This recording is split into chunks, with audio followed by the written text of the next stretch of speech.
여러분 반갑습니다. 여러분의 반도체 오빠 천 회장입니다. 이제 또 늦은 밤일 수도 있고 이른 저녁일 수도 있어요. 오늘은 금요일이기 때문에 여러분들에게 또 금, 불금처럼 떠들어 보도록 하겠습니다. 불금처럼. 음? 날은 덥고 막 후덥지근하니까 이런 날은 뭔가 얼음 맥주 같은 거 마시고 싶네요. 얼음 맥주 마시고 싶은데 하여튼 뭐 여러분 그 무더위를 잘 해소하기를 바랍니다. 올 전반기부터 올 전반기는 참 열심히 살아왔습니다. 삼성전자 반도체도 막 밑바닥 치고 막 올라가면서 그나마 조금 뭐 나은 모습을 보여주긴 보여줬어요. 뭐 6만전자도 보여줬고 우선주는 본주는 7만전자 보여줬는데 그래도 좀 아쉬움이 있어. 이럴 줄 알았으면, 이 정도, 그러니까 우선주가 한 6만 전자까지는 중반에 갔어야 했겠고, 본주 같은 경우에는 최소 무대도 한 8만 전자, 그 근처, 문턱까지는 갔어야 하는데, 그렇지 못한 게, 좀 아쉽긴 하더라고요. 하여튼, 뭐 여러 가지 면에서는 좀, 그래요. 좀 아쉬움도 많고, 그렇습니다. 서운한 건 없고, 서운한 건 없고 그냥 아쉬움이 좀 많습니다. 여러분 안 그렇나요? 저만 그렇나?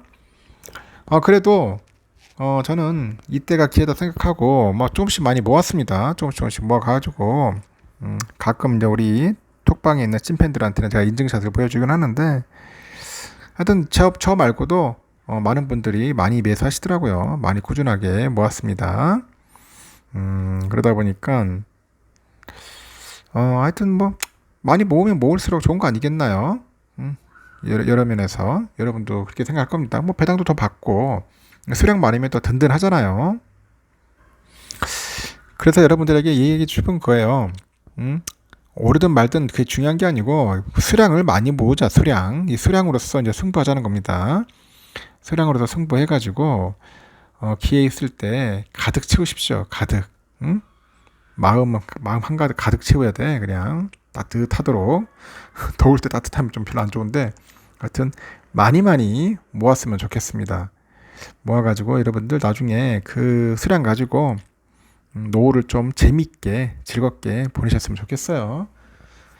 뭐 삼성전자 많다고 해가지고 무슨 여러분들 뭐 인생 팔자가 바뀌는 건 아니겠지만은 그래도 인생 좀 편하게 살면 좋지 않겠어요? 편한 삶을 누리시면 좋지 않겠나 생각이 듭니다. 삼성이 이제는 아주 작심을 했습니다. 삼성 작심했어. 이 깡패 같은 이 중국 애들 아주 양아치 같은 기업들이 많아요. 보면은 많다.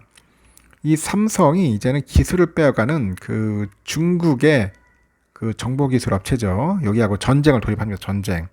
이 전쟁을 돌입을 했는데 이 삼성 디스플레이가 중국의 최대 디스플레이 업체죠. BOE. 이 BOE하고 글로벌 소송전에 나섰습니다. 이 BOE가 아이폰의 화면용이죠. 올레드. 이 올레드 패널을 특허를 몰래 베낀 데 대해서 이제 참다 못해가지고 이제 소송을 제기합니다. 이 양아치 같은 놈들이네. 어떻게 베낄 걸 베껴야지. 어떻게 삼성 걸 베껴. 그러다 보니까 전자업계에 따르면 삼성 디스플레이가 이달 26일이죠. 미국의 텍사스주 동부 지방법원에다 중국 BOE를 상대로 해가지고 특허 침해 소송을 이제 제기를 하는 겁니다. 삼성 디스플레이는 자사가 개발한 그 아이폰 12 올레드 디스플레이 특허 이 5종을 이 BOE가 무단으로 도용했다 봅니다. 무단으로 도용했다. 이 침해된 기술 5종 가운데 보니까 삼성 디스플레이 핵심 특허가 있어요. 다이아몬드 픽셀. 이 다이아몬드 픽셀도 포함됐더라. 이 올레드 패널의 그래픽 선명도를 아주 높여가지고 날카롭고 복잡한 라인 등을 아주 정교하게 표현하는 기술인데 삼성 디스플레이가 BOE를 대상으로 해서 특허 소송을 제기한 것은 이번이 처음이라고 하네요. 이번이 처음이다. 사건의 발달은 미국의 아이폰 사설 그 수리 업체인데 거기서 시작이 됐어요. 사설 수리 업체들은 이 부서진 아이폰의 그 화면 패널을 교체하는 과정에서 그 삼성 디스플레이 올레드 패널 정품하고 이 중국산 가짜 제품을 사용을 합니다. 이들 업체의 그 아이폰 12 수리를 맡긴 고객들은 두 제품 가운데 하나를 이제 선택할 수가 있어요.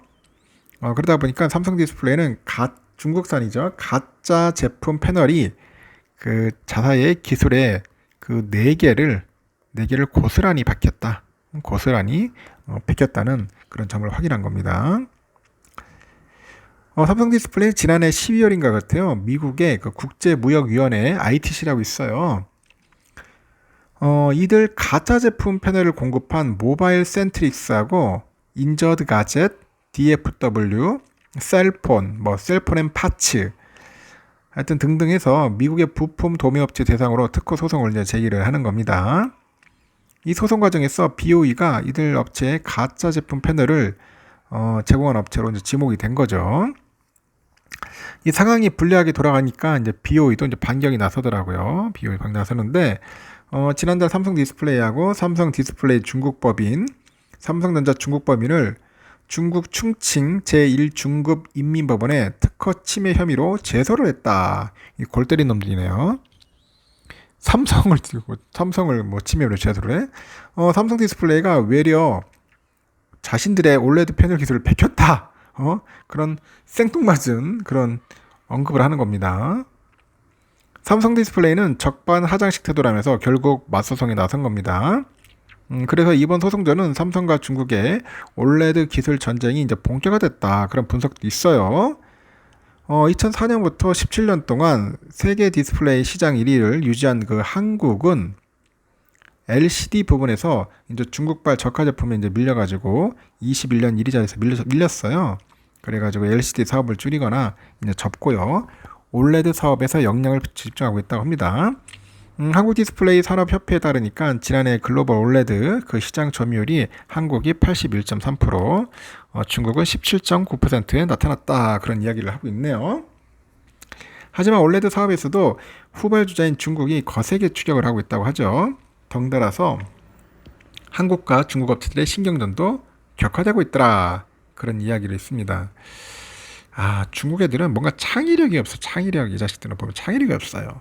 매번 세계 물건들 카피나 하고 복사나 하고 베끼기나 하고, 아니 좀 베끼려면은 좀 좋아. 그럼 기술료 로열티를 주고 하든지. 이런 거 보면은 참 중국 보면은 좀 황당합니다. 그래서 이제 중국은 공산당이 이게 지배하는 나라다 보니까 뭔가 제대로 되는 게 없습니다. 공산당. 진짜 우리 여러분 진짜 이런 멸공해야 합니다. 멸공. 박멸을 해야 돼요. 이러지 않으면은 중국 인민들도 참 힘들 겁니다. 내가 볼 때는. 베낄 게 베꼈고, 베끼고 카피할 게 없어가지고, 어떻게 삼성 거를 저렇게 찝쩍거리는지 이해가 안 가는 것 같습니다. 하여튼 삼성이 작심을 해가지고, 이번 기회에, 재판에서 아주 박살냈으면 좋겠네요. 박살냈으면은. 삼성의 소식이라서 제가 잠시 한번 여러분들에게 메시지를 전달하는 겁니다. 참고하십시오.